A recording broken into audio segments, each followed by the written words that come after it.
இன்றைய இறைவனின் வாக்கு. நம்முடைய கர்த்தராகிய இயேசு கிறிஸ்துவின் பிதாவாகிய தேவனுக்கு ஸ்தோத்திரம்.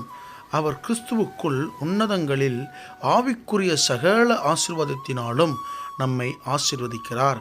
எபேசியர் 1:3 ஆம், எனக்கு பிரியமான என் அன்பு தேவஜனமே, ஆண்டவராகிய இயேசு கிறிஸ்துவின் நாமத்தில் இந்த கால வேளையில் உங்களை சந்திப்பதில் நான் மிக்க மகிழ்ச்சி அடைகிறேன்.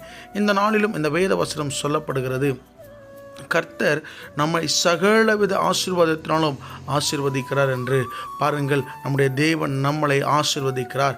அவர் பூமியில் உள்ள ஆசீர்வாதங்களை மாத்திரமல்ல, இந்த உலகத்திற்குரிய ஆசீர்வாதங்களை மாத்திரமல்ல, ஆவிக்குரிய ஆசீர்வாதத்தை நமக்கு கொடுக்கிறார் என்று இந்த வேத வசனம் சொல்லுகிறது. பிரியமானவர்களே, இந்த நாளிலும் உங்களுடைய வாழ்விலே ஆண்டவர் உங்களுக்கு அநேக நன்மைகளை செய்திருப்பார்.